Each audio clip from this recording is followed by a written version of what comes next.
This meeting to order for the council meeting. First up, Pledge of Allegiance. I pledge allegiance to the flag of the United States of America and to the republic for which it stands, one nation, under God, indivisible, with liberty and justice for all. Alrighty, thank you everybody for your patience. Started a little bit early or a little bit late. We had a long-running meeting right before this. First, I'll entertain, do we have a motion? I'd like to make a motion to waive Robert's rules to move something on the agenda. Yeah, All you have to do is just make a motion to move something. Just a motion. Make a motion to move the Commission on Inclusion to the front of the agenda after public comment. Second. item number 8A up to after item number 2. Okay.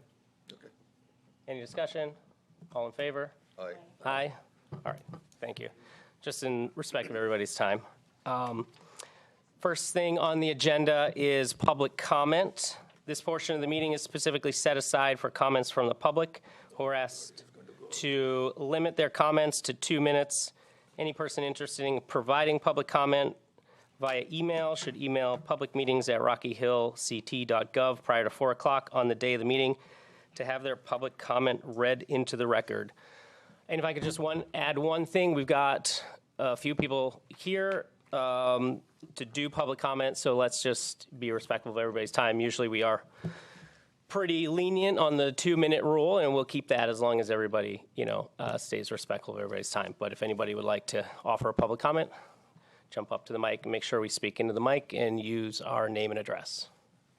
Edward Peruta, 9B Caroline Drive, Rocky Hill. I had addressed the Public Safety Subcommittee, but there's something that I'd like to bring to the council's attention. Mr. Peruta, can you just make sure you're speaking in the mic, too? For Thank about you. 40 years, I came here in Rocky Hill in 1973. A lot of people called me and asked me to help. And a woman called me last week, and she had been arrested on 2 warrants. And I said, well, what did you do? And she said it was a domestic or whatever from June. I said, June of 2025? Which made me ask a question. How many active arrest warrants are on file in Rocky Hill? And I've made an FOI request. I want the name of the person, the charge on the warrant, and when it was signed. Because you can't sit on warrants. You shouldn't be sitting on warrants. And I don't know how many. And it's a very simple question to the police department. I still haven't gotten my answer. And I went through a period with this town when the town spent a lot of money on legal fees, some of it which went into my bank account because of the way I was treated. But I'm not here for that. I'm here because I've been sitting back, watching, based on the knowledge of a failed probationary police officer who went to the police academy and at least knows how to read the law. I was a probationary fireman in town, but I had a small child and I couldn't keep up with it. I spent about 5 years on the Rocky Hill Volunteer Ambulance. So I have some concept of public safety. And I've been shooting fires, accidents, homicides, plane crashes, riots, union protests since 1975. I filed one of the first FOI cases in the state of Connecticut when it's still Public Act 75-342. I am asking questions of the police department. For example, I want some tapes. I want to see the body camera. I want to see the evidence that I'm saying happened. The chief hasn't looked at them yet. No, nothing has really been done yet. I haven't been told anything. This council has a department, in my opinion, that's a catch and release department. When a police officer says to me as a bona fide complainant, with all of the elements of breach of peace present, I said, I want to be the complainant. Well, what are they going to do when it gets to court? They're just going to dismiss it anyhow. Just leave it alone. No. That's all I'm gonna say is that I'm gonna start watching now. I'm gonna start filing FOI requests now. I know what I'm looking for, and I have friends in right places that can tell me where to look. And I don't wanna embarrass anybody, but the police department is not complying with FOI. And I think that the chief has thrown a gauntlet down in front of me. So you have a good time. You'll see me again. Thank you. Thank you. Anyone else?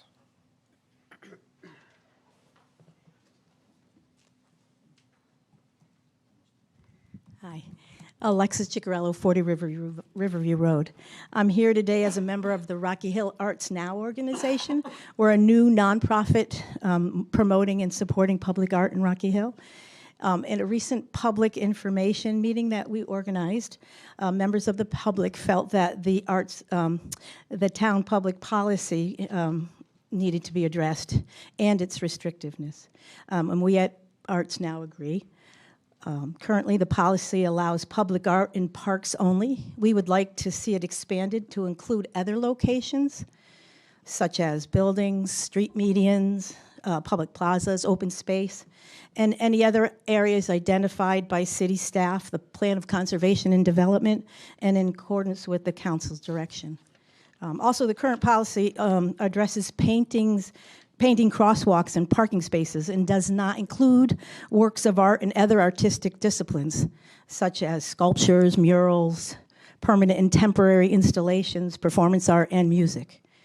Therefore, we respectfully request that the council revisit the current arts policy to address these concerns and requests. And thank you very much.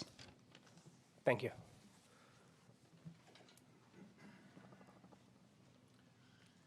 How's everybody doing tonight? Alan Baglia, that's A-L-A-N, 10 Esther Road.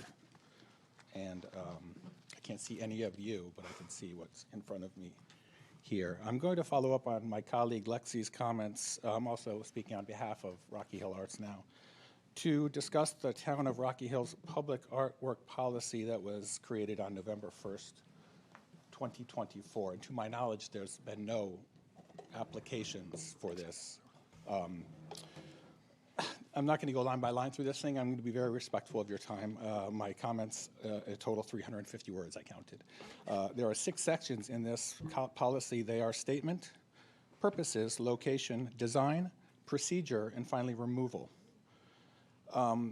In the statement, the opening paragraph, the second sentence reads, the town of Rocky Hill recognizes that public artwork may be a small but impactful art form that can be a catalyst for a social interaction and education. And I completely reject that statement and would ask that it be replaced with a simpler, the town of Rocky Hill recognizes that public artwork is an impactful art form and public art is a catalyst for social interaction and education. I think it's empirical. I don't think there's questions. There's tons of data on this. There's lots of conversations. The Eiffel Tower is public art. Statue of Liberty is public art. In downtown Hartford, the Wadsworth Athenaeum has called her Stegatarius. Check that spelling, is public art. Finally, here in Weathersfield, our neighbors have a Hometown Heroes mural honoring the fallen first responders. I don't consider that to be a small anything. So it's semantics, but it's an important strike. So I would ask that be revised. Finally, policy goes on to say that for the purpose of this policy, public artwork, that's in quotes, is defined as decoratively painted crosswalks, sidewalks, walkways, parking spaces, parking lots located in public parks owned and maintained by the town. Well, that's only one. That's Elmridge Park. That's the only park with a crosswalk in it. So I think there's a barrier to entry in this policy. So I would strike that entirely. This is again repeated in location, so I won't repeat that, but I would ask to have that stricken again. Finally, the public artwork, it says, is not intended to serve, listen, it's not intended to serve as a public forum for free expression by the public, but rather as a non-public forum for the expression by the town council of the official sentiments of the town, which shall constitute government speech. I completely agree with every word. That's what this context of public art is. which is why things like Hometown Heroes mural would include text and contextual images of people on murals, not just on sidewalk. You certainly wouldn't put a hometown hero and then have people drive a car over it, for one example. Go Terriers would be on a crosswalk in front of Chapin and Parsonage. I talked about the text and the word messaging and or advertising, which I would ask to be stricken entirely, because design number 8, the town may reject proposed artworks for any reason. So why put up all these blockades? They could reject it for location, they reject it for words. So why not just have that the sentient thought here? Finally, more semantics, but I'm going to add that design number 7, to ensure quality installation, anticipate the need to create stencils for design creation. I think that's conjecture. We are engaged with an artist who's working in freehand. Stencils is an opinion. I don't think that the policy is designed to create opinions on how to create art. And the design emphasis is, again, the town may reject proposed artworks for any reason. Thank you for your time. Thank you. Do we have anybody else? Going once, going twice? All right, thank you, everyone. Alan, I have one that was submitted through email. Oh, okay, great. Dear Mayor and members of the Rocky Hill Town Council, my name is David McSurgy, and I am a resident of Rocky Hill. I am writing to raise ongoing concerns about door-to-door commercial solicitation in town and to ask the council to consider stronger, legally sound action. On December 23rd, a door-to-door internet salesperson came to my home between 7 and 8 p.m. This followed a long history of aggressive solicitation in Rocky Hill. In past years, I have had sales representatives enter my backyard without permission to sell lawn care, solar, and internet services. At this point, this is no longer just an inconvenience. It is a public safety issue. Residents should not have to question whether someone approaching their home or backyard has a legitimate reason to be there, especially after dark. I understand the town cannot ban all door-to-door activity, and I am not asking for that. However, Connecticut law clearly allows municipalities to regulate commercial solicitation through reasonable time, place, and manner restrictions, and many towns already do so more aggressively. Rocky Hill has legal authority to enforce strict compliance with no soliciting signs, limit solicitation to daytime hours only, and prohibit evening, Sunday, and holiday solicitation, treat entry into backyards or side yards as trespass, require individual permits, visible photo ID badges, and company registration of each solicitor, increase fines and impose escalating penalties for repeat violations, suspend or revoke permits based on verified complaints, hold companies, not just individual salespeople, accountable, require advance notice to the town before canvassing begins, establish opt-in, do not solicit registries for residents, require bonding, insurance, and a company supervisor on call while solicitation is occurring. These measures are widely used, constitutionally sound, and focused specifically on commercial sales activity, not protected speech. I respectfully ask the council to review Rocky Hill's current ordinance, assess enforcement practices, and consider updates that reflect the reality residents are experiencing today. Even incremental changes would meaningfully improve safety, privacy, and quality of life in our community. Thank you for your time and your service to Rocky Hill. Sincerely, David McSurgy. All right, thank you. All right, wrapping up the public comments section, our next item on the agenda, Mr. Kosker, for an update from the Commission on Inclusion and Innovation. Thank you very much. You Tom only have Kosker. 2 minutes as well. Just I have 2 minutes as well. Yeah, I have a whole slideshow. It's good. It's like a whole thing. He's pulling up the slideshow. I'm actually not joking about that. Here it comes. Thank you for having me tonight. I appreciate it. The Commission on Inclusion and Innovation likes to come periodically to give updates to the Town Council on the work that we're doing, both work that we have done and work that we're planning. So I appreciate it. And I also thank you for moving me up on the agenda so I'm not here all night with some of the other stuff. So I appreciate that. So next slide. So just as a refresher for those of you who may not have seen this before, because some of you are new to town council, and we presented on this last year, but it got adopted in November 18th of 2024, our town unity statement. I don't need to read it completely, but you can see the gist of it there. It is posted downstairs in the community center as well on the wall. So that's kind of the guiding kind of principle and guiding statement of our work at the Commission on Inclusion, and ideally the work around unity and equity that the town council is also spearheading. Next slide.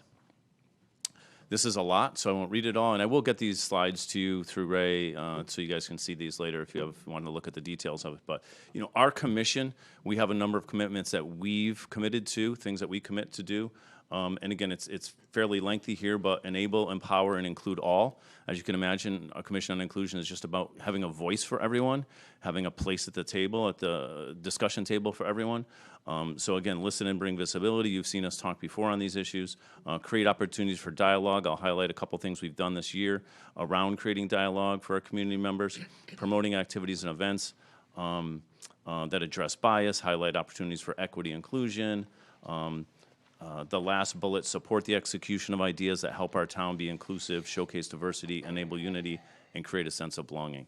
So it's just some ideas that, well, these are the things that we commit to as a commission, and I'll talk a little bit more about some of the details we've done to fulfill these commitments this year. And again, in a few minutes, I'll talk about some of the recommendations that we have for town council to look at extending these commitments kind of town-wide to other departments. Next slide. Here's some of the things that we have been doing, hosting and participating in community conversation and unity events. Some of you here have been to those events. Bring visibility to community organizations, both town organizations and groups and departments, but as well as other community organizations. Elevate community events, create visibility for observances and other community events, and be a point of contact and sounding board. Which has really been great. We've had some at different times throughout. It's been 5 years now, actually. Our Commission on Inclusion has been in existence, so we just hit our 5-year anniversary. And over that time, we've had a few meetings, public meetings, where we've had some good conversation and input from the community on issues that they're confronted with in our community. So we look to be that and continue to be that sounding board. Next slide. So these are just a quick summary of the events that we participated in, partnered in. The only one that we really ran was our Rocky Hill Unity event, but the others we participated in either as a member of the planning committee, joined into the event. So the Juneteenth event, Rocky Hill Pride event, these were held by different groups, some of them outside of the town, some of them part of the departments. The Rocky Hill Pride event was held by our Health and Human Services Department, was hosted by them, and we partnered with them. Middletown Pride Parade, we extended over to Middletown this year and participated in that as a commission. Prevention Palooza, also Health and Human Services. Our Rocky Hill Unity event, which was held in September this year, was bounced out around on the calendar a bit, but it was a great event this year that we really expanded. I don't think I did a slide separate on this, but we expanded that event this year and kind of made it a little bit more. So the event really was intended when we started it is to get people talking to one another, community members, neighbors, to meet one another that they may not otherwise have a chance to talk with and meet. And it's been a successful event. This is our 5th year, because we had it our 1st year running, actually. And I think 5th year, maybe 4th. But we expanded this year and had a little more interactive, a little more engagement. We had an arts component. Speaking of the public art display, this was a little different, but this was a community event where people could kind of make their own poster boards, and not even poster boards, we had little poster things, the canvases, poster canvases. They can draw their own around the issue and the topic of inclusion, and we made a banner that we did have displayed here. I think, did we display that? I think we did for a little bit. We displayed that down in the community center, town hall. We had a Rocky Hill for All banner. So that event was grown. We had some performers as well this year, so it was a great event. We look to continue that event this year. Diwali celebration, which many of you are aware of, so many of you went to. This year we participated in that and helped in planning of it. And we participated also in this For All Ages Luminary event. And this list could be longer and can be longer. Of course, we're volunteers, as you all are, and there's limited time and energy that we all have, but we look to continue to promote these and other events. I'm trying to talk fast, so I hope I'm doing okay. Goals for 2026. We're still working on fleshing these out. We have our first meeting next Wednesday, actually, of the year, and we'll kind of vote on these and kind of formalize these for this year. But for now, learning, connection, and engagement. So we want to kind of expand, not just like getting the word out there, but engage with our citizens in these different events. through participation and collaboration in these different events, we ask you, the town council, for your continued and increased commitment. There's been great commitment in the past, and we'd like to continue that commitment and even increase that commitment from the town on different events, right? And again, you know the events that I just listed and others that town has varying levels of involvement in. So we just look to hope to continue that and grow it. The second kind of bullet is promoting Rocky Hill for All. It's kind of our little saying that we adopted. Rocky Hill for All, we've made some lawn signs to spread around town and hand out around Rocky Hill for All. And then we're also working on the Sustainability Commission. I'm the sole remaining member of the initial group of commissioners from 5 years ago, and I won't be staying on the commission for too much longer, so at some point I'll be transitioning off of that, but just to keep that sustainability of the commission going. There actually was a similar commission many, many years ago in town, and it just kind of, went away, which happens with different commissions, in towns based on the involvement of the commissioners. So we just hope to work on the sustainability and make sure we keep it going. Next slide. Really quickly, I'm going to slide this in there. We do have 7 full commissioners right now, and all positions are filled. We have 2 alternate positions. One of those is currently filled, which hopefully you'll be appointing in next on the agenda, as I hope. So, okay, I have a nod, so that's good. So once that's appointed, then that'll be the one. There's still one after that that's open. So for the public, whoever's interested in listening, you can apply to have a seat on our commission. And again, as I mentioned, we're going to be transitioning to some new commission leadership. Our vice chair, Megan McNamara, couldn't be here tonight because she had other obligations, but she's been really helpful in taking over, as have been the other new commissioners we have. Next slide. I think this is my last slide. So these are some recommendations, and these are exactly a copy of things that I forwarded to the town council a year or so ago. So I'm just kind of reissuing them to you all. And honestly, I haven't had deep conversations with anyone on town council or at the town side.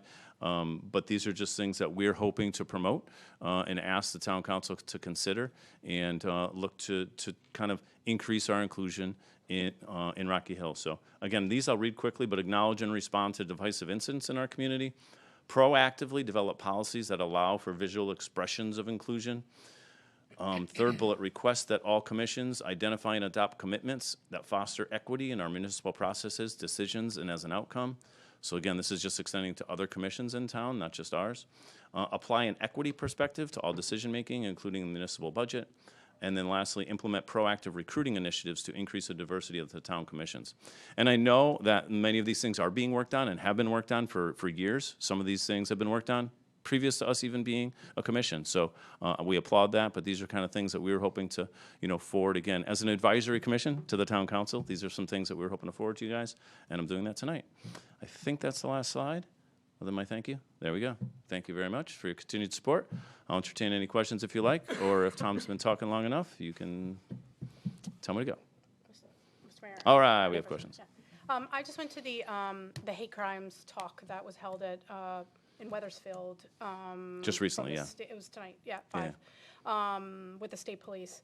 And hate crimes are rising. So I really appreciate your first bullet. I was going to bring it up to you if you weren't. I really want to have our town, and including the inclusive committee, to recognize any sort of little type of hate crime or biased event, such as paraphernalia that has been spread in town, Nazi stuff on walls and things like that. We had a woman in town that was driven out of town because of hate speech. I think people in town need to know this, and I feel like in the past, this was not raised as a big concern and really made a big deal that I think it is in today's climate. And so I am looking to you to hopefully work with us to bring those to light and work to make so Rocky Hill is more inclusive. And I think it needs to be said more out loud. So Sure, thank you. Yeah, I mean, we'd be happy to work with the town on that and advance that idea, certainly. And yeah, so happy to. thank you. Any other questions, comments? All right. Hearing none, I'm done. Thank you, Tom. Thank you again for moving me up on the agenda. Yeah, Appreciate it. No, thank you, guys. All right, moving on to our next item on the agenda, appointments and resignations. We have lots of We have a lot of them. So, Just we're going to go, I'll do our side, and then Counselor Whalen will do his, and then when we get to the end, we'll do a motion on all of them. So for Central Connecticut Health District, we're proposing Barbara Gilbert and Akashdeep Anshla. I hope I pronounced his name right. I'm sorry if I didn't hear that person's name. We don't have anybody. I thought it was just 2 positions. Yeah, I think there's only 2. Okay. Yep. Yep. Economic Development Commission, we have Kathy Carone, Catherine Alexander, Rajiv Desai, and Tijal Valam. We have Sean Boyle and Frank Schenk. Okay, for Insurance Committee, we have Kathy Alexander and Dan Bishop. We have Nick Giuliano. Fair Rent Commission, we have Giuseppe Morfia, Bill O'Sullivan, William Collins as members, and Kate Schramm and Nancy Rabbit as alternates. We have Dawn Whalen, Pat Hughes as regular members, Jeffrey Thoman, alternate.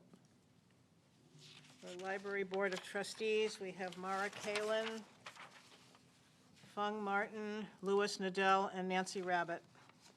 We have Geraldine Yo and Ivana Krosky.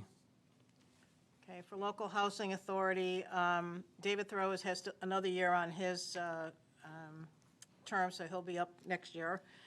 We have for this year Ken Goldberg and Lori Bosky. We have Tino Sampino. For Open Space and Conservation Commission, we have David Schweitzer, Derek Kalin, Danielle Whitcomb, and Emily Rose Cummings. And for alternates, Dan McNeil and Lisa Dunnery. We have Sean Gavin, Scott Stevens, John Betty as regular members, Lisa Gilbert as alternate. Parks and Rec Advisory, Alan Baglia, Jordi Emanuel, Sanjay Shah, Ed Ciccarillo. We have Katie Margiotta and Sean Gavin. For Personnel Review Board, we have George Rostkowski and Lori Bosky. We have Elena Thoman. For Planning and Zoning Commission, we have Steve Longo, Tony Seculo, Dan Bodea, and alternates Bill O'Sullivan and Nancy Rolfe. We have Dimple Desai, Victor Zarelli as regulars, Dawn Whalen as alternate. And for Public Building Commission, we have Sal Gonzi, Tom Sacerdoti, Gerard Baudouin, and Nancy Mayeda Brescia. We have Todd Machard, David O'Connor, Brent Clemens. Sustainable Rocky Hill Task Force, we have Robert Downs, Giuliano LaRue, James Austin, Gina Oresco. No nominations at this time. Senior Liaison is actually a subcommittee of our council, so we have, we went through Gina and people put in their interest. So I have John Mayer and Tony Palazzola as regular members and Stephen Madej as alternate. Farmland Preservation, we have Sandy Kelly and Mary Beth Maluccio. We have Lisa Gilbert. And for Inclusion and Innovation, Councilor Prakash and I reviewed applications, and we have one person, Sarah Hammock. And with that, I'll ask for a motion to approve. So moved. Second. So I think we got everybody. I just want to say before we vote on this that big thanks to all the people that stepped up this year as new volunteers. And thanks to all the people who have been on these committees over the years that have volunteered their time. All of these are volunteers. And, you know, people are taking time out of their day, out of their night, maybe out of their weekend to volunteer for the town and asking, you know, nothing in return. So that being said, all in favor? Aye. Aye. Excellent. Thank you so much. And approval of minutes from December 15th. Can I get a motion? Or, Motion to approve the minutes of December 15th, 2025. Second. any discussion? All in favor? Aye. Aye. Moving on to subcommittee reports. Finance and capital improvements. All right, I would ask my colleagues to indulge me for a few minutes while I go through, because the consent agenda is fairly lengthy, and I will try and explain each one. But if you have questions, please let me know. I'll start off with a summary of the finance, from the Finance Committee and the Finance Director. For town revenues, the overall status, revenues are on target. Tax revenues are currently exceeding the benchmark tracking. State revenues, ECS, town aid, pilot, have been received. Interest revenue exceeding target. Building permit fees are slightly behind target. And then for town expenditures overall are on target. We have 6, 7, 9 items that we discussed in the Finance Committee. And I will go through and explain each one. The first one, the town-wide, and Mona, please add in if I miss anything. The town-wide hosted phone service. This was based on a current review of the town-wide phone service that needs, which includes ability to upgrade existing equipment and service. The IT department recommends the above lease with CCI Voice. This service will be funded within the current IT budget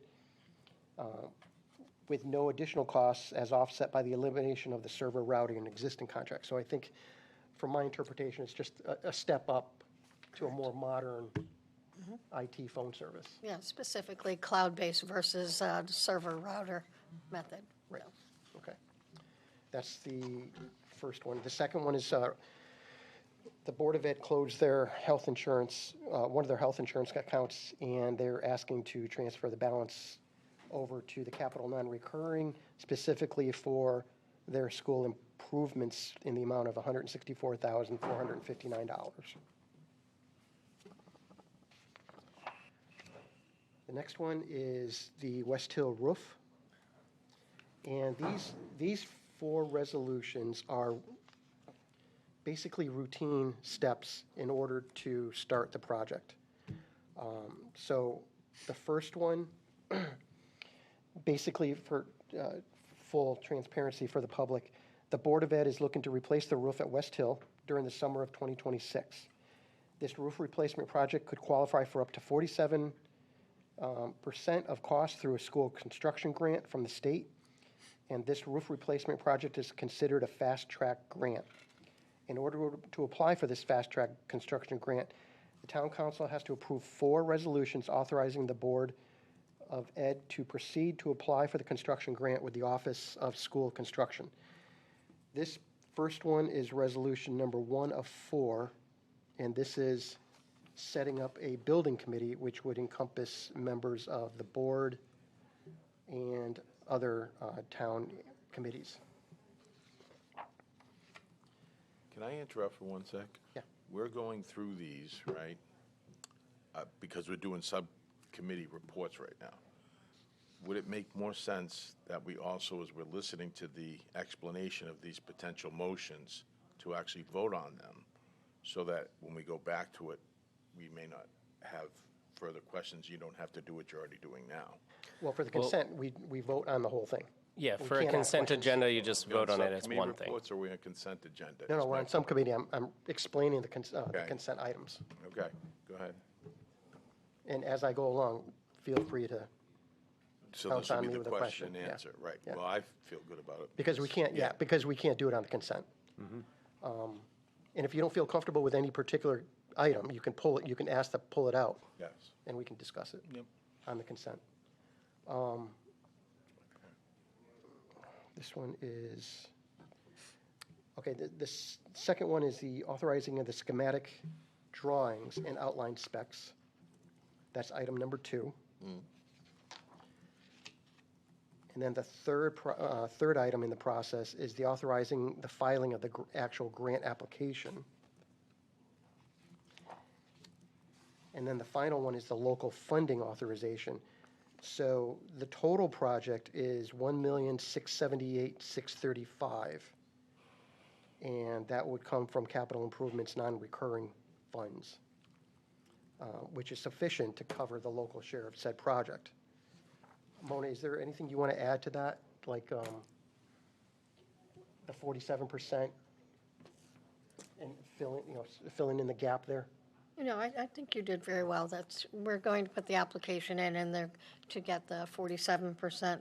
And the 1.6 million, if you may recall, we did the transfer at year end for the 1.6. And then one of these other consent agenda items was putting the 164. So you have more than enough to do the 1,678,000. Okay, thank you.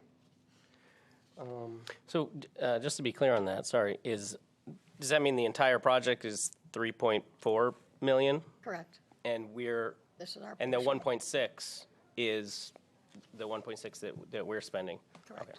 Yeah, right. All right, that's the West Hill School roof. The next one is Lot SIP, which is for the sidewalks, sidewalk grant applications for New Road and New Britain Avenue, and then a second one for France Street. So New Road, New Britain Avenue is basically authorizing the town manager to apply and receive the grant if awarded, and work on that. That's for $550,000. Yeah, 5.5. The second one is for France Street, and that is a $300,000 grant application. Could I just ask you a question about the first one you did? It says Trinity Ridge to Hayes Road. How does that connect? Actually, good point, Fran. Let me just read that paragraph, just for everyone's edification. This project will provide better pedestrian access along the roadway by providing an ADA and PROAG compliant accessible route along New Road and providing a connection to France Street, New Britain Avenue, Trinity Ridge, Hayes Road, and the newly created Rocky Hill Community Farm on New Road. There is a population that walks in this neighborhood that lacks safe connections, as there are no sidewalks on New Road. This was identified in the 2025 Rocky Hill POCD as an area in need of walks. So, Is the resolution correct the way it's written? Yeah. Yeah. How is that? Trinity Ridge and Hayes Road are parallel, and the road in between is going getting down. a sidewalk. It's in, if you read the sentence structure, it's saying that the two roads, New Road and Trinity Ridge, where they connect at New Britain Avenue. It's like bring the sidewalk to there. It's a C1, actually. Thank you. Yeah. and then the final consent agenda item is the grant application for, actually, keep on turning here, for DEEP and the water, doing a watershed assessment. So this, actually, I'd have to ask you, Mona, if you, because you do a better job at explaining this one. This was, it's providing a grant for someone to come in and do a study. Correct. Yeah. You did well. That's exactly what it is. Yeah, that's the gist of it. So to do a stormwater study and For get funding $250,000. to do that. Yeah, Yeah. 250,000. 250,000. Yep. Yes. And that's it for finance. With some of these grants, or is there a town portion to them? Matching? The LoSiP, no. No, not on the lot slips or the No. DEP. Okay. And of course, we already talked about Board of Ed, that's our portion. Yep, Yes. thanks. And these are also just applying for the grant, not necessarily spending the money from the grant. Correct. So These are the even beginning if we got stages. approved for the grant, but then they said, well, we're only paying 80% of the whole thing, well, then we would have to decide, is it worth paying the other 20% type of thing? This is just about Just getting- applying yeah, for just it and applying for getting it. our name into the hopper. Correct. Great. Anything else from the Finance Committee or Nope, all capital set. improvement? All right. Government ops. Now we meet quarterly, so our second meeting is March 3rd, and you might have a report in April meeting. That's all, thanks. Anything else? Oh, no, no. No Okay. meeting. Anything you want to add? No. I think you covered it. Thank you. Public safety. I believe we just had a lengthy meeting. Are you ready Yeah. to summarize the? How much time do we? Oh, boy. For public safety, yeah, quickly on the department updates, for the fire department, they had 2 fires recently, and unfortunately, 1 occupant had passed away. For 2025, they had 822 calls total, 12 structure fires, and some of those 12 structure fires were mutual aid to other towns. Some of the good news is the number of members. So the beginning of 2024, they had 60 members. Beginning of 2025, they had 66. And this month, they're at 76. And they're hoping for a couple of more going through training. So I thought that was terrific news. They did mention for, fire chief did mention for emergency management, the state will be hiring a coordinator to help out each school district regarding safety planning. So more to come on that. And then they did have a serious car accident on Cold Spring, I think last week or the week before. And it was right across the street from the lodge, which is assisted living and memory care. And there's several residents on oxygen, so the power had gone out. And Eversource was able to, the power had gone out, but Eversource was able to supply power on a side basis to help those people. And before many of them probably woke up, the power was back. So that brought up the point about being able to supply a portable power unit in an area if the power goes out due to a crash or an outage for people dependent on certain medical devices. Nothing outstanding with the ambulance. They have 24 riding members in the RHVAA, and they have an EMT class going on. They also offered a pediatric emergency pre-hospital professional course where nurses came in, and they're hoping to recruit some of the nurses that had come in. And for the total amount of calls, they had a 44% increase in EMS calls last year from prior year. We had a discussion with the police department. We had a discussion about traffic enforcement, and those are still ongoing, so I'm not going to get into details about that yet. We did have a discussion about the speed cameras, and a vendor by the name of Ultimate came in. They're currently working with 4 towns and CROG on rolling out more speed and traffic cameras. They're going to be coming back next month, too, to finish up their presentation and receive questions from the Public Safety Committee. And we also had the media relations policy, but we tabled that until next month. And that's it. All right. Thank you. Can I ask a question on emergency?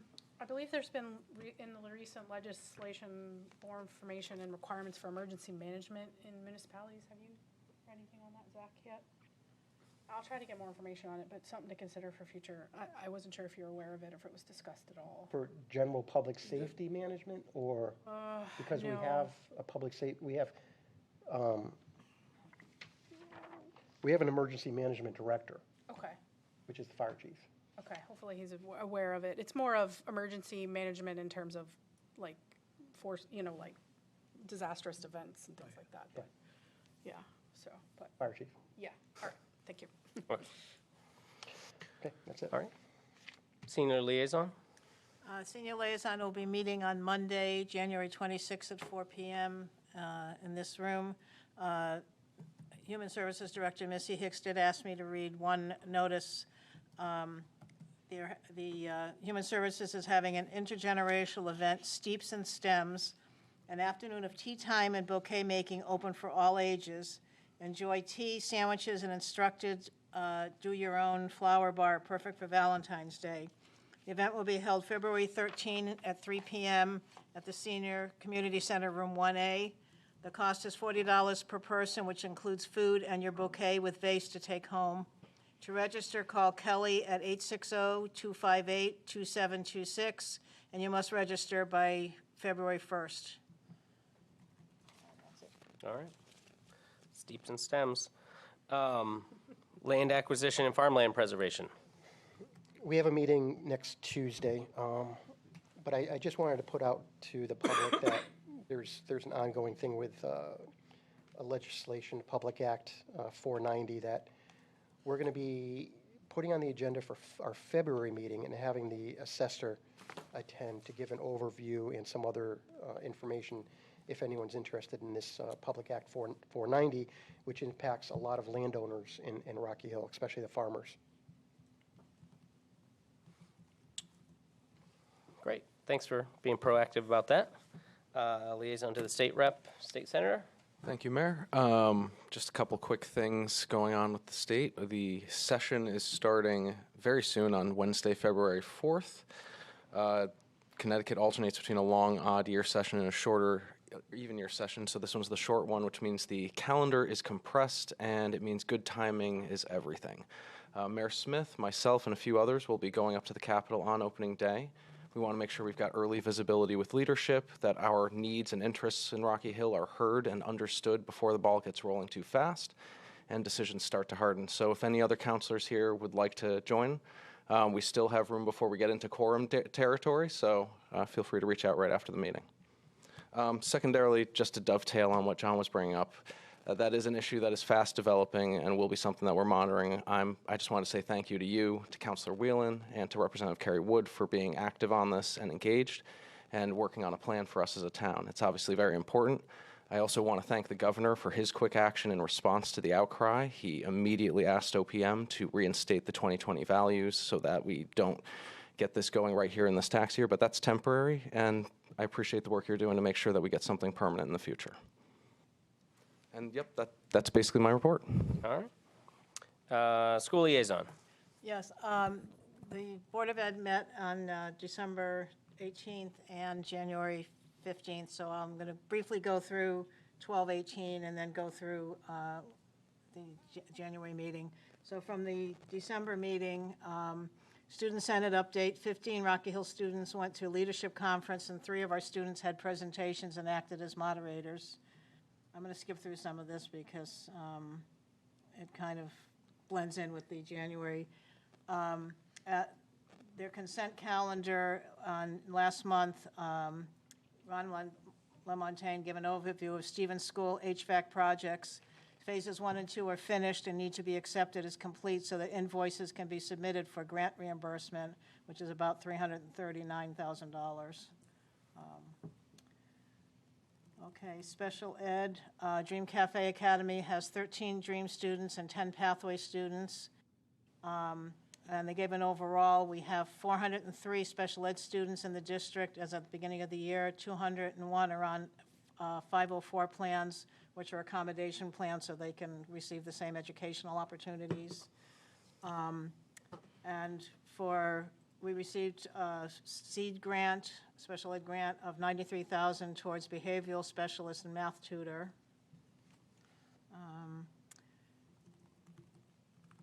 Going along with some of the issues we've had with hate crimes and so forth and things going on in the school during December, there were faculty meeting, staff was introduced to this civility framework, and they will assess needs as going forward, and they had Words Matter assemblies held at all 5 schools, and there'll be more information on that when I get to the January meeting. Let me see. Okay. Contract with New Britain Transportation is in its final year, and bids are being solicited on a district website, and bid opened on January 9th. Seal of Biliteracy exams, 41 students took the test and 29 students earned the seal, and we'll have that on their transcripts and diplomas. Okay, let me see. Okay, going on to the January, I kind of skipped over some of the things in December because they come up again in the January meeting. The student spoke about the Model UN Club, which attended a competition at Yale. The board was also notified of the retirement at the end of the year of fourth grade teacher Kristen Hassett.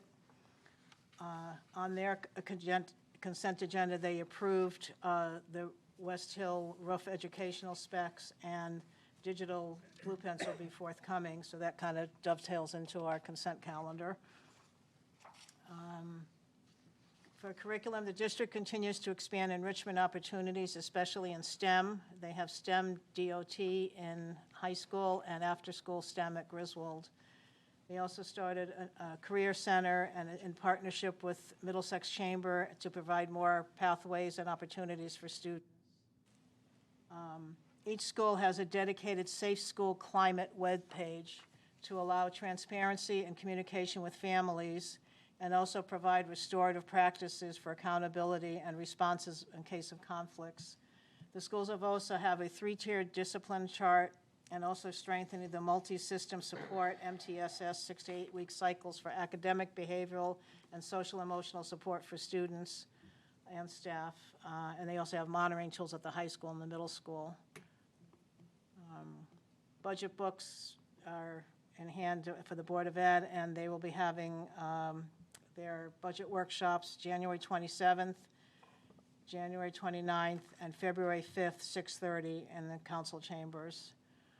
I think something kind of important that, again, goes along with the hate crimes and issues in school.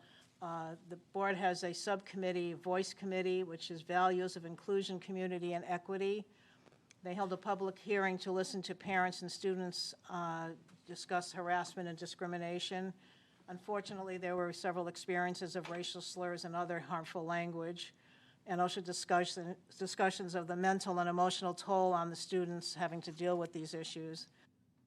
So the Voice Committee wants students to know that this type of language and actions will not be tolerated. Again, the schools held Words Matter assemblies, and this is just the beginning of actions. And I think as a community as a whole, we need to make sure our students know that they should feel safe and be respected, and need to know that they are not alone, and the same should go for any family. So I think as adults, we can, or as the community, we need to make that clear as well. Board approved an overnight field trip for the Model UN Club to BU competition, so I wish them luck. Let me see.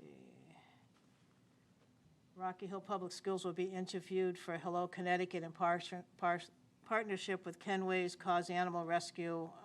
They'll be talking about their school animal advocacy club.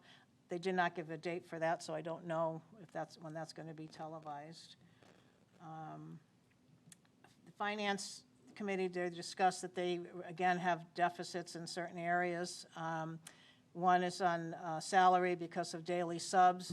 They have embedded subs, but apparently they've had more people out, so they have daily subs, so that's increased. Medicare due to additional staff, as well as insurance pension for non-certified also. So, and the tuition for magnet schools and special needs is higher than they anticipated, though we get some of that back in grants. Initiatives they're taking for curriculum, the Career Center, School Climate Initiative, 2-year teacher evaluation, and an upcoming Wellness Day for staff. And finally, we have 2 young women, I don't have their first names, but Ms. Harding and Ms. LeMay, who reached 1,000 points at their December 29th basketball game, and that's quite an accomplishment, so congratulations. And that's it. More points than I scored.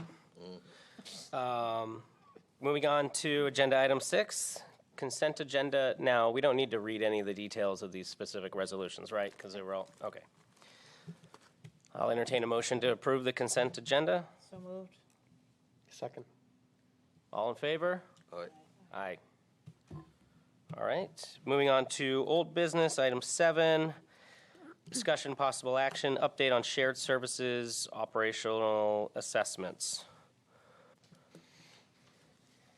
Mr. Carpentino? Yes, sir. I am going to move this once.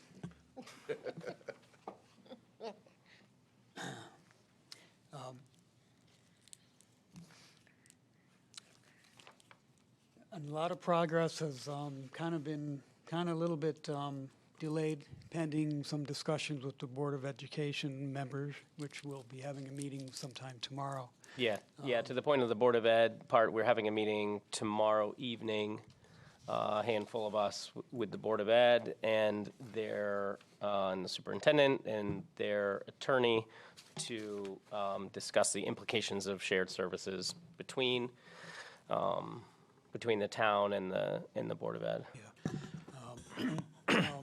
Looking at CLA, the first consultant group that spoke to us after the CROG presentation, they're on the preferred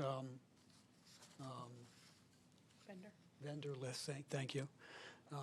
So if we were to decide to use them, we would not need to go out for an RFP. And if we need more information, we can bring them back. We would be looking, well, our recommendation would be looking at them for perhaps the shared services component of it. Okay. And then doing a separate study maybe after the shared services study, maybe in fiscal year 2027 for the maybe the highway, parks, grounds, emergency services, police, fire, what have you. That seems to be their specialty. We would go out for an RFP if we were going to do that. So we're kind of thinking of two separate studies. And I believe the priority for what we've been hearing is let's take a look at this operational efficiency with town admin and BOE, non-educational administration duties. So that's where we are right now. Don't want to jump any further until we get some more input from Board of Ed at that, on that side.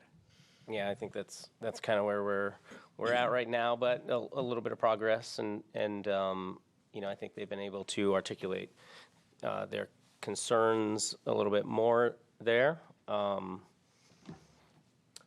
But hopefully we'll have a better idea after meeting with them tomorrow. So will this meeting's record will be in public? Will it be public record, the No, things you're it's- going to discuss, or is it going to be a secret meeting? It's an executive session with their attorney. Is it an executive session on the record? Like, No. No. so then it's not an executive session, right? It's a meeting, we're not meeting with the whole board. We're meeting with No. members of the board. It's not a full What is the board. classification of the meeting? That's what I'm asking. From my understanding, it's a meeting with staff. So then if it's a meeting, it should be brought into the public record, Not my with call. my understanding. I Not my think. call. Not because the attorney is present and it is not a quorum of either the Board of Ed or the town council, then it can be held in executive session to be able to just speak informally about that process. Under what ordinance, what statute, what? I don't believe it's an executive session, because it's not a meeting of. No, okay. It's not a quorum Sorry, either. I misspoke. It's a Then meeting. it's just an in the informal meeting presence with the, of their attorney. yeah. So it's a, non-disclosure meeting, because they have their attorney present. I would recommend that whatever is discussed should be brought to bear in public and be made public in this meeting. That's my Well, recommendation. I think that's the intention, is to still explain to the public what we some discuss. record keeping, I mean. My suggestion, I just want to make that suggestion on the record, that's all.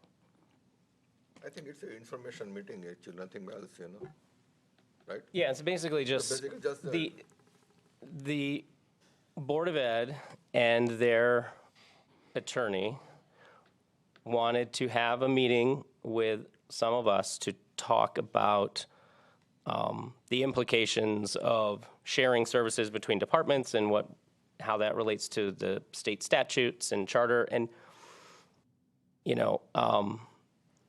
many times with outside counsel, they don't necessarily do those, like, those presentations, you know, in front of everybody. So it's a secret. I mean, we're having this meeting so that we can get them to kind of, hopefully get them to agree to do this. This is the way we have to do it. And with the lawyers present, I don't think, and they're talking, you know, the potential for, I don't know, their concerns with proprietary, not proprietary, but school children's information being shared. I think it has to be a closed meeting, does it not? Well, I don't call it a don't secret. think it needs to be closed. We have a BOU meeting every month, which is in public. Yeah, but that's, So, this is a yeah, but anyways, I just want to put on the record that these conversations should happen in public, and it should be public record if they don't happen in public. So that's my piece. I do Totally think understand. Yeah, I mean, I do think we need to find out exactly what their concerns are and bring it back to the group. So hopefully we can really understand their thoughts and hopefully move on and be able to get this resolved quickly. As a general rule, just me personally on this, I tend to agree with you about the notion that meetings like this in general ought to be in the public space almost exclusively. Occasionally, in a situation where you have an attorney present and you have some very specific subjects we want to discuss here, you sometimes want to err on the side of, will it change the meeting dynamic completely if it is on the record? Will we actually get to the heart of what we need to in that narrow space that we want it to be closed? And then work our way to having an absolute public discussion about everything that came out of it. But it sounds to me like getting them to the table of the discussion requires us to have somewhat of a space that they can speak freely for a moment or two on some of these things. Well, who asked for this meeting to that point? Like, who wants to have this meeting not in public? Board of Ed did. Board of Ed. Yeah. Okay. And we've got representatives from both sides of the aisle and from the Board of Ed and the Town Council. So we'll be able to, you know, hopefully walk away from that meeting able to move forward and also be able to summarize, you know, the, where we go from here. You know. So if we're waiting on this meeting, by the way, then our priority may not really be set, Ray, as you just spoke, that shared services would be our first, you know, move, and then efficiency study would be our second. So in a way, we don't know that because we need to have this meeting, if I'm not mistaken. No, based on conversations from the council. Council only, right. Yeah, from the council. But as we've said for a couple meetings now, A few months. we need to know Right. Board of Ed's side. Well, But so we really don't have a priority yet. Well, I think we've said all along that because half of our expenditure is the Board of Ed, that's our highest priority. It is on the efficiency, I agree, but we Yeah. still don't know if they're willing to go there. So my whole point is, I think tomorrow is gonna send us in the direction what's gonna happen first. Like, we're still back, we're Right. kind of at Yeah, zero. I see your point. I would love Yeah. it to be shared services. I hope that's what comes out of tomorrow night. But in case it doesn't, we still have other things that we need to move forward on. Correct. Absolutely. And Yeah, Okay. that was a draft anyway, and we're not voting on it tonight. No, we're So- not, so, but I'm just yeah, saying yeah. that it was, Yeah. it's really up in the air. Yep. And may I ask who's attending the meeting then on the town council? I think it's myself, Councilor Thoreau, Councilor Whalen. Okay. And they have representation too, obviously. Yes, I think Jessica. Chair. We're not having our town attorney present for that meeting. No. No, I don't Theirs. believe so. Okay. Yeah. Yeah. Thank you. All right. Any further discussion on that? I'll table it for another meeting. New business. We have a motion for table. No, no, it's still on the table. discussion possible action on reviewing the draft scope of services for town attorney. Attend the Board of Ed meeting? No, I'm joking. Yeah, which, maybe we can have them do that at the same time. Did everybody have a chance to look at that?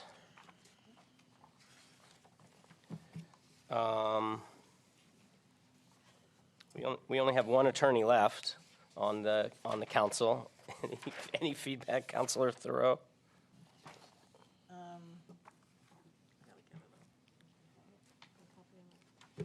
I have it. Okay, Is this a similar type of proposal we've had in the past? Yeah, I think it's. I wasn't involved in the past for town attorneys. Well, we must have a contract, or we don't have anything Yeah, in we the do have file a. to show Do we have? what we've used? It wasn't like this, Wasn't. no. Who No. developed this one? This is something I had asked Dana to put together to look to. I think the town council needs to know what the scope is, what they're asking for. So I thought, let's do a draft and let the council determine if this is meaty enough for what you want from a town attorney. And if it isn't, let me know, we'll just revise it. And I got a couple questions. Does commercial contracts and transactions include any assistance with any grants, if there's any reason well, yes, to review contracts for grants. for grants? But if we had any, I don't know, legal questions on something related to a grant, either filling it out or qualification or, I don't know, would that be included in any of these bullets? Yes. Okay.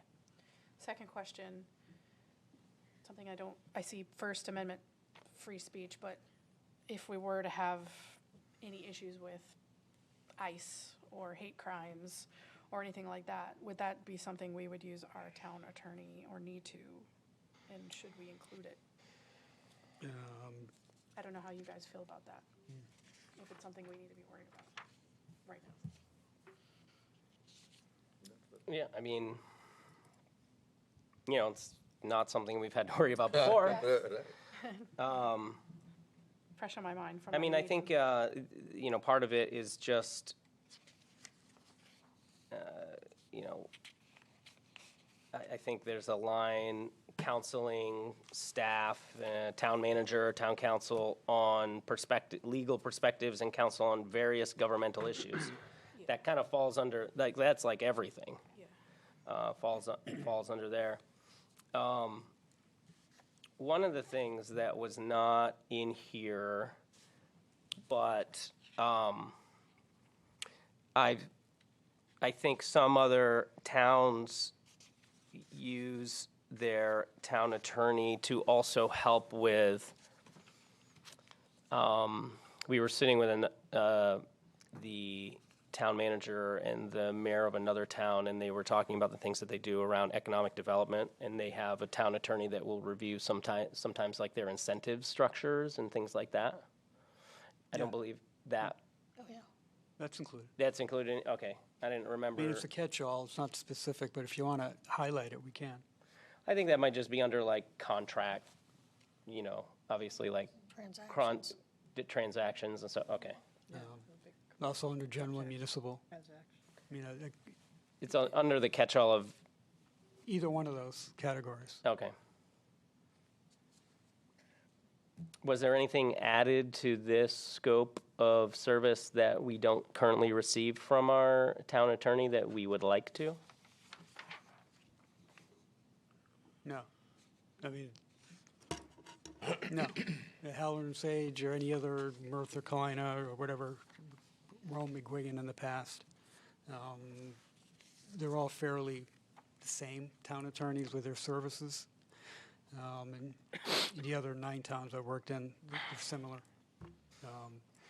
This goes all, to even drafting and reviewing purchase and sales agreements, conservation easements for development right purchases for farmland.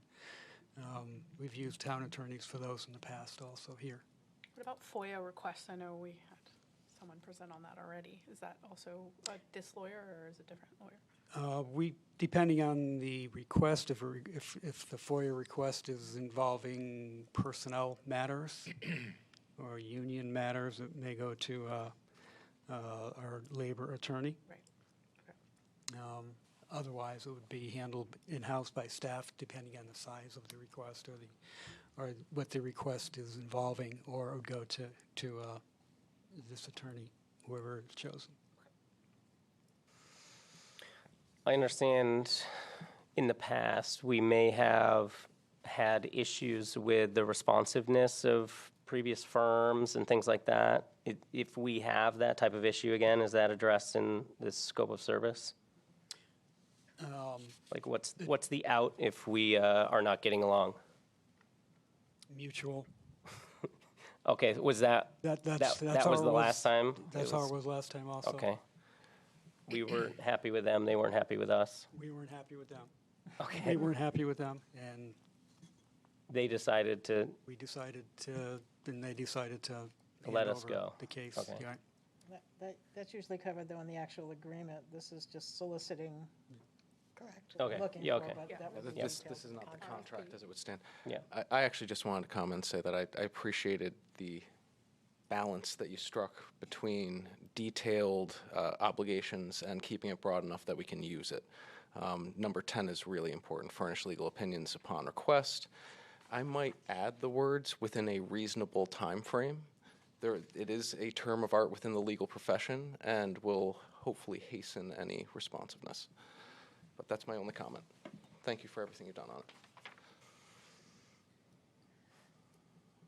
Comments from anyone else? Would the fair rent an attorney be part of this, or is that a separate Yes. attorney? Yeah. Okay. Yeah. Because I know as you put in certain criterias of what you want, should you put fair rent in there? Where are you? What page? Page 1, the overall, general government, municipality, environmental Land use, law. planning and zoning. Yeah, that's a good Do we need, Land use, planning Yeah. and zoning. Should we Fair put rent. fair rent in I'll there? add fair rent. That's good. That's specific enough. I think it needs to be highlighted. Thanks. And to go back to what I said, I think this type of attorney that we'd be looking for probably wouldn't be able to speak on these things plus ICE and crime Yeah. crimes. Probably be a different type of lawyer. but to speak on that. In Now the that I'm thinking strange situation where we are needing legal advice around that, it sounds like this agreement allows for them to provide a legal opinion for us on what perhaps the state statutes and everything would do to apply to a given situation. Actually, I do have one question. Mona, I think it was the prior town attorney firm that had the stipend every month. Did that work out? Oh, the retainer. The you know, retainer, yeah. Yeah, we hadn't continued that after, so, So it wasn't really advantageous? correct. Okay. well, it feels like this one, we're not even spelling out what their fee structure is. We're asking them to provide it, and that's what we'll make our decision based on as well. Yeah. Yeah. So they may say something like that, retainer versus usage-based or Yeah, something. they may come back and add that other requirement. Somebody might be different one way or another. All right. Do you need us to adopt this? Do you need us to vote on it or just, Yeah. yeah? Yeah, sure. Okay. Correction. What's that? Question to the corrections. Yeah, after the suggested corrections, corrections. Yeah, as- after those. As corrections. revised. After revise. We'll make the recommendation as amended so we can Sure. keep going. Okay. So somebody- Motion to approve the request for proposal for town attorney with the requested amendment to add the fair rent to the line item. And the Within reasonable time. reasonable time frame. And the to item reasonable 10. time frame For item to nine. item number 10. 9. Second. 9. 10? 9? I thought it was 10. Oh, 10. 10. 10. Number 10. All right. All in favor? Aye. Aye. You have a second? Yep. Sorry, I I didn't hear it. Okay. All right. New business, item number, letter C. Initiatives, priorities, and focus areas. Anybody have any feedback based on these? I have a general feedback. I read this, and there were 35 bullets, I think, if I remember correctly.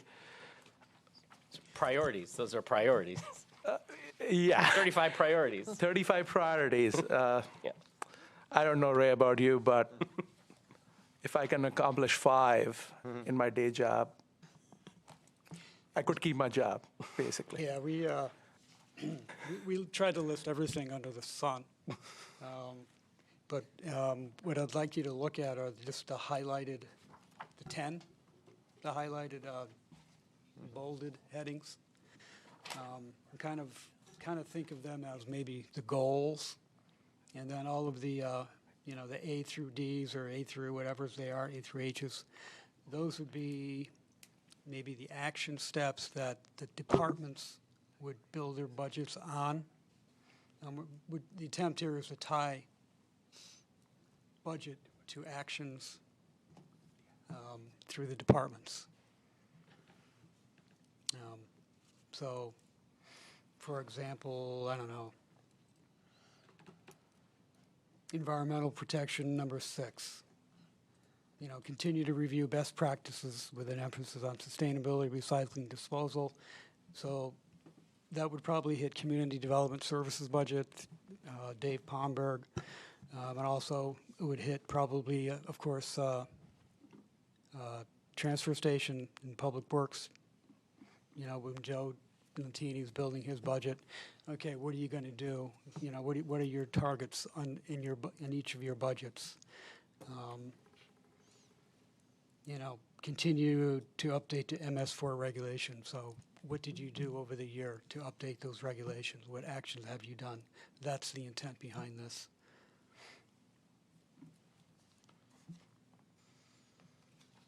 I was going to say maybe to add resiliency, but then 7 has implement resiliency plans, so hopefully that's kind of covered there. Because we have also the stormwater study, hopefully that will be done. But it doesn't sound like we need to budget that for next year. That might be following that. Yeah, there's, like you said, 35 priorities, but are we missing any? Yeah. Can we get up to 40? I mean, if everything is a priority, nothing is a priority. That's what I think. To be very frank about it, to be honest. I mean, I think you need to cut this down to like 5, Ray. Let me know what they are. Have you actually looked at them? I mean, they make sense.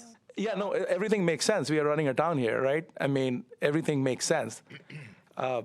You still need to run trains on time. You need to feed, children. You need to clothe them, bathe them. Yeah, if I put them on my priority list at home, that's just the things I do, right? Those are not my priorities.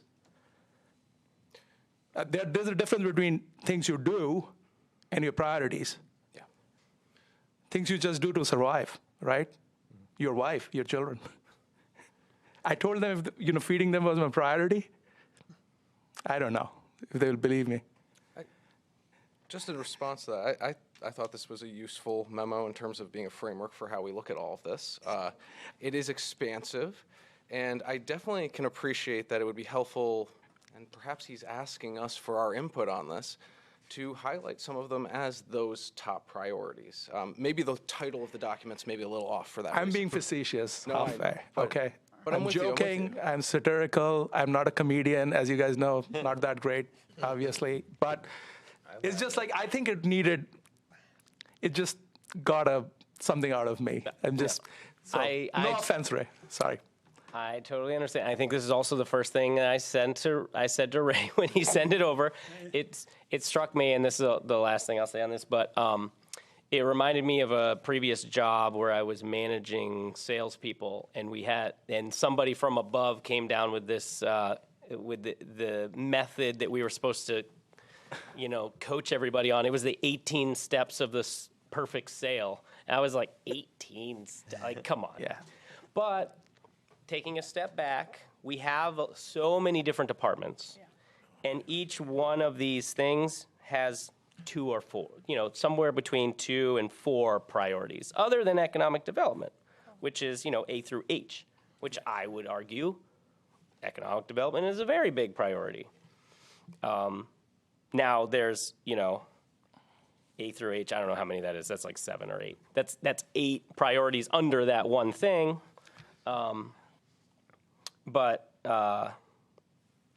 Yeah, I mean, I think it's a helpful framework to narrow down each of those sections. And I didn't think of it in terms of when we're looking at the budget and you have each department and how does this department's goal track with what our priorities are. I get that. That being said, I'm not sure which of these are not important enough to rise to the list. So what I need you to do is, over the course of the next meeting or two, what do we have? When do we start this? March. Well, tomorrow morning, we're starting budget, and we'll be giving directive to departments. So ideally, whatever they're creating, their goals will be in this framework, of course. If, it changes or evolves in the next, before we present it, we could redirect someone if they went on something that wasn't a priority. Hone this down. In the past, you developed. Next couple of meetings. In the past, you developed the goals for each department, correct? On the budget? Can I? No, I haven't, no. Who has? I mean, each department had goals or Yeah. criteria that you, Over the past 3 years, we implemented goals and priorities and strategies. is that what this is? Yes, it's a continuation of last year and the year before, but it's put into a different format this year, where maybe you can explain the software. I'd love to. ClearGov. I'm dying. It's part of this new software upgrade Mona's going through with ClearGov for the budget, and it really does tie in, the goals and the activities. Before you had a page, planning department. Right. Line items. How many by this, permits by you're this, by supposed to this. push through, that would be like type of goal, right? Yeah. Yeah, If I- but that's- yeah, that- okay. I might- Yeah. So Mona's actually- itching to add in here. Yeah, this is actually, will be our second year that we had it's the budgetary award.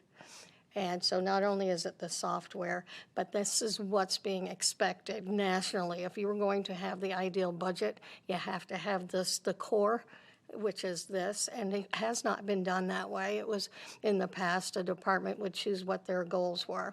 So the expectation is when we put our document together and we do get an award winning again, is to say, we as a town, as a council, realize that these are the focus areas, and when our departments are going in and creating a budget, that they had direction rather than doing them independently. So I had to But Mona, stress that. I remember with each department, and Fran brought up a really good point about each department in the budget book has their criteria. Sometimes, when I was looking at it, sometimes they're pretty easy to attain. So who tightens the screws on those numbers?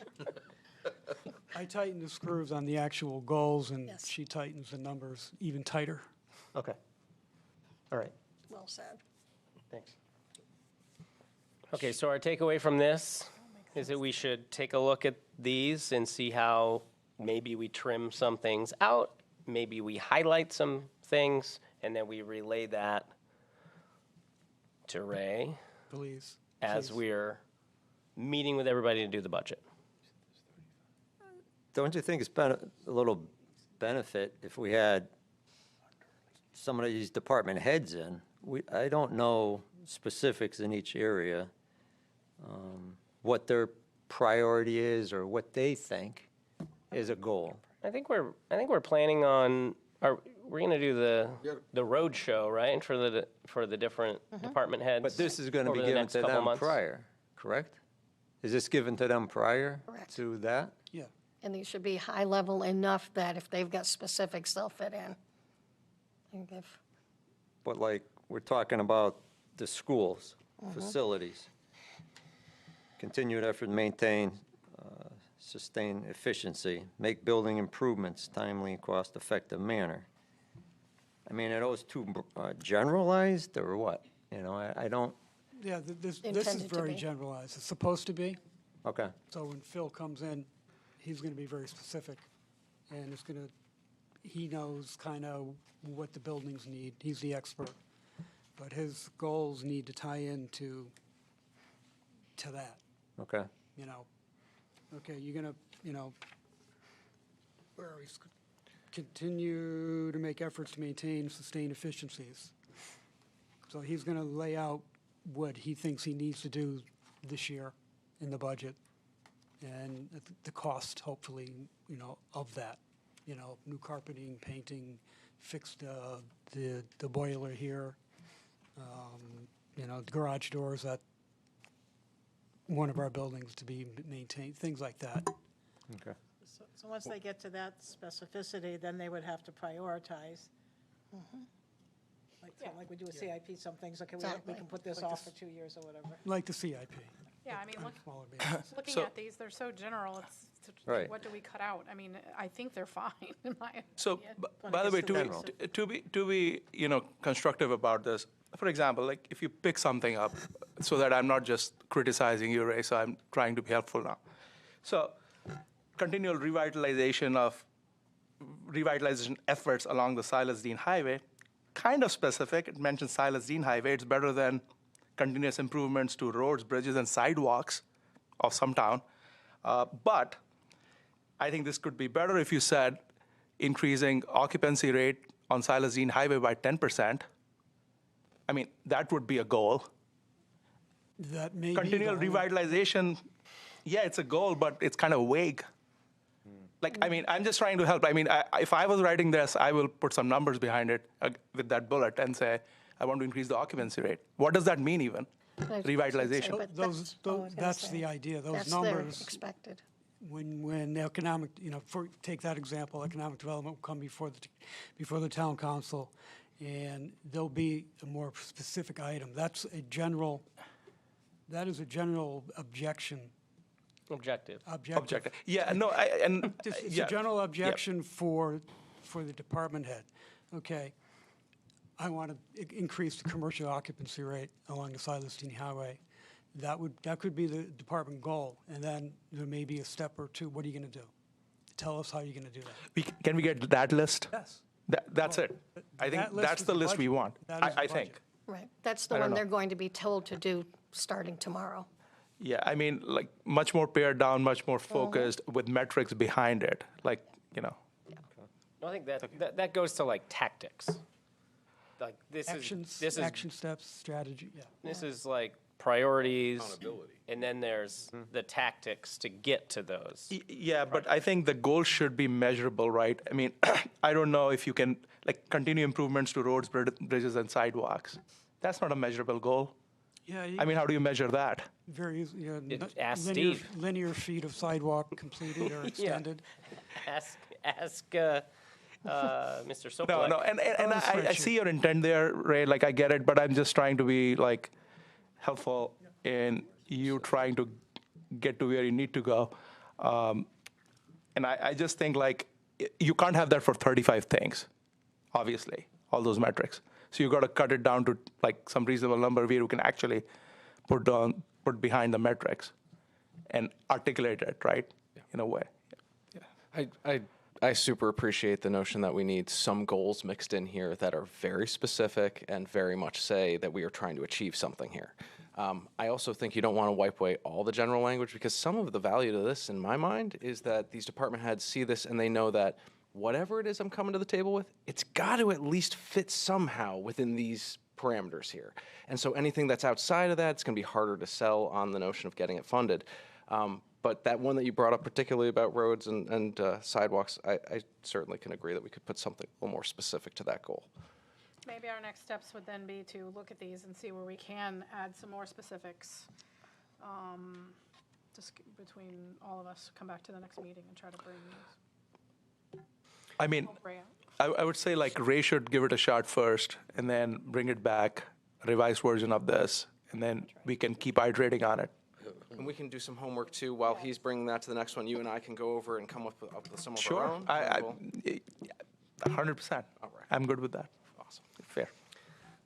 Yeah, and so, but just to put a pin on that is something we touched on So over the next couple months, are we going to have the different departments come in and talk about what they've been doing, what they want to do, those type of things? I know typically when it comes to the budget is in front of us, they usually come in and talk about the specific things, you know, or Ray does it on their behalf. Personally, I'd prefer the actual department head comes in and talks about their things, but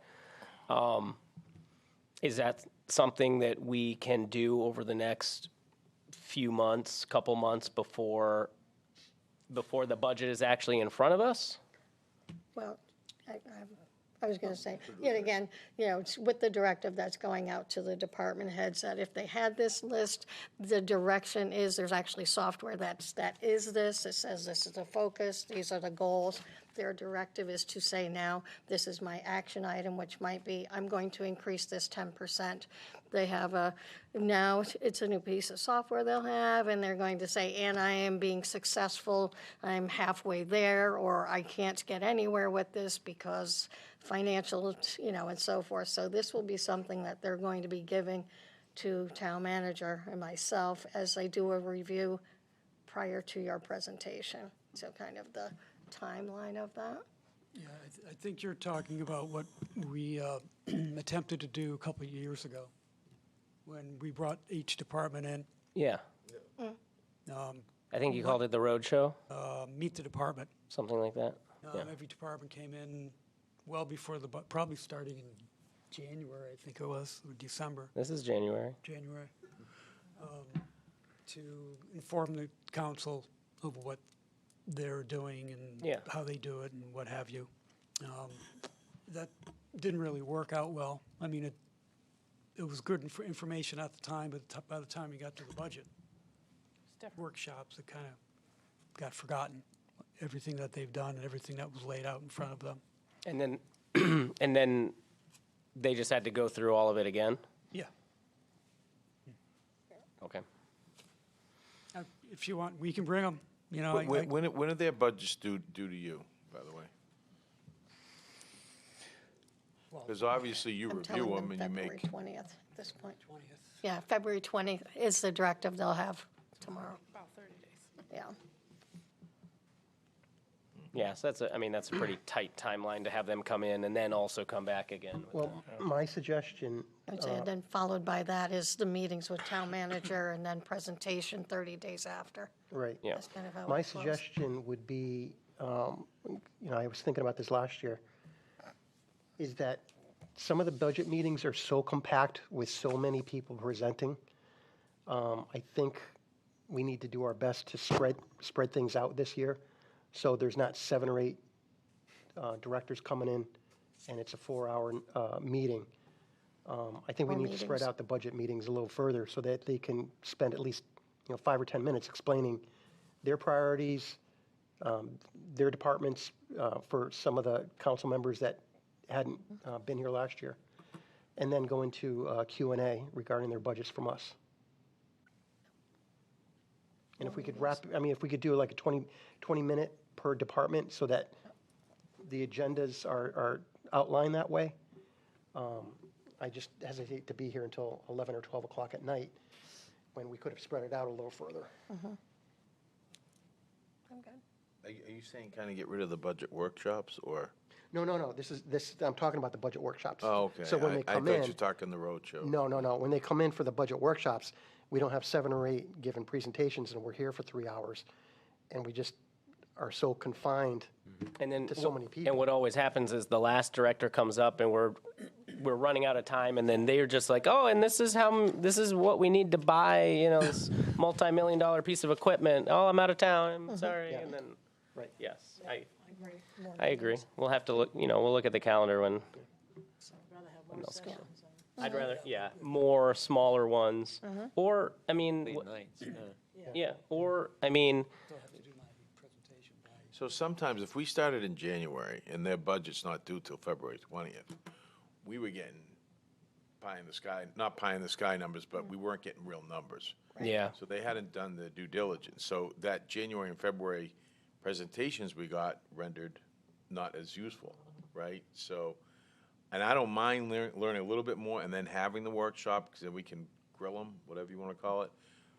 But yeah, the stuff we were getting early on, it was forgotten, number one, by the time it came around. And the numbers are 6 number months two, behind it anyway, was- the end of the budget. It was revised anyways, you know? Yeah. So, Yeah, I was just not even thinking as much about their budget, but just, what their overall challenges are, what they do day to day and things like that, And which, that should be the first 5 minutes of their I was presentation going to say, for that budget should be a workshops. 5-minute summary. Yeah. Incorporated. Yep. All right. We good? Yes. All right.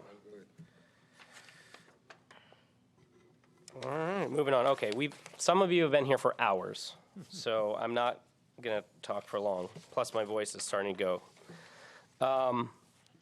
First of all, Happy New Year. We haven't been here I feel like it's been forever since we've been here, but our last meeting was a month ago. And just biggest thing, this last week was really difficult for a lot of our public safety community. We lost, our retired Captain Jay Kelly. He was retired from the Rocky Hill Fire Department and was a career firefighter in Bristol. His family's got deep roots here in Rocky Hill, including his father being on the force for a while. And I think just that was reflected by the hundreds of first responders and people from town that came to remember him over this last weekend. So just thanks for everybody in town that stepped up and made sure that, he was recognized. And thank you to our surrounding communities that covered the town while all of our firefighters were attending that from Task Force 51. And just, keep his family in your thoughts as they, adjust to this. And I look forward to future opportunities for us to be able to honor his legacy here in town. But so on lighter notes, we've had a lot of meetings in town with, I've been just catching up with all of the different acronyms, the CROGs and the CMDAs and the costs and the CCMs and all of that stuff. We met with CMDA, which, if you remember, is the redevelopment district folks. We met with them a couple weeks ago to try to figure out an area in town to highlight that would make it be able to get additional support from this quasi-public agency from the state. We heard back from them, I believe, this afternoon with some more information about that. But we've been meeting with neighboring town leaderships, talk about different ways to collaborate, whether it's economically, trails, some different initiatives. And, quite frankly, take some of the ideas that are working in other towns and see what we can do to bring them here as well. We met with Advanced CT. They came in and talked about some of the businesses in town that they're working with and how that organization works to try to bring new businesses into Connecticut and expand job growth. Just keep in mind, budget stuff is already starting. Board of Ed budgets are coming up here next week. I think Councilor Thoreau mentioned January 27th, 29th, and February 5th. If anybody wants to hear about what the school is looking like in their upcoming budget. Public safety. Chief Klatt has been connecting with vendors to try to talk about traffic enforcement stuff. And then, believe it or not, Memorial Day is coming up pretty soon, so we're starting to do some of the planning around the Memorial Day Parade. This is the 250th anniversary of the country as well, so we're trying to see how we can incorporate that in this upcoming parade.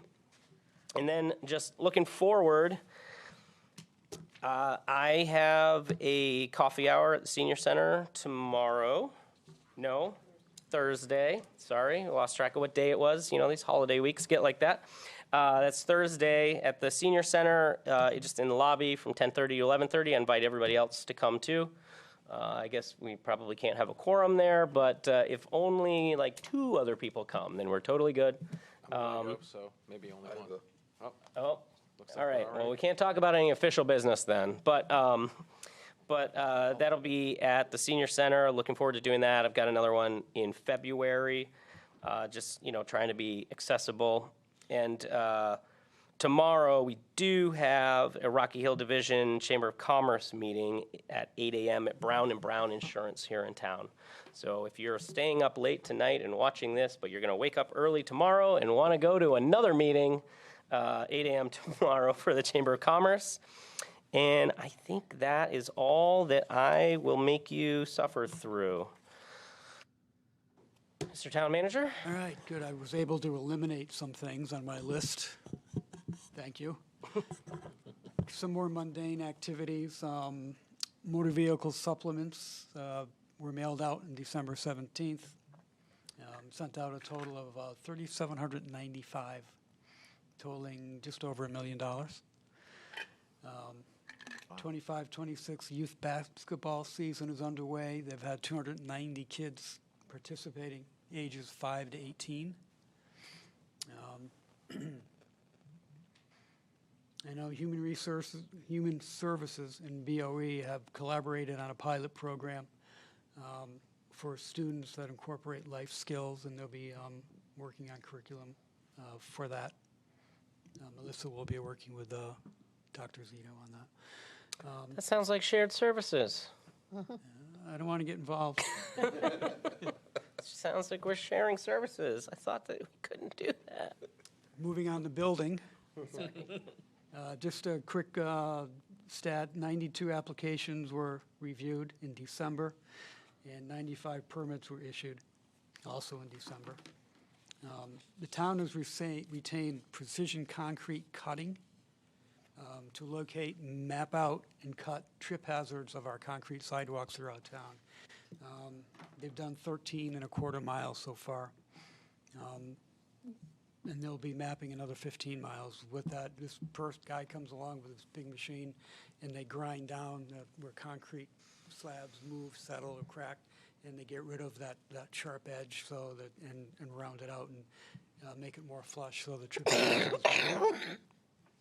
Ray, quick question. It might have been John Emanuel who said this at a prior meeting, but the 95 permits, how does that compare to last December? Is that I mean, I don't know if that's a good thing or a bad thing, and not a big thing, but just if those figures come out, how we did it the year before, year over year, I think. Year over year. Yeah. Percentage. I think it'd be nice to know, because if we're got more permits, good for us, you know. I'll have the building department. do Yeah, that. exactly. Just a suggestion. Yep, good suggestion. As was mentioned, we're starting budget with staff tomorrow to warm them up. And let's see, I think that's it. That's it. All right. Anybody have anything else? Motion to adjourn. Second. Thank you. All in favor? Aye. Aye. Thank you, everyone. That's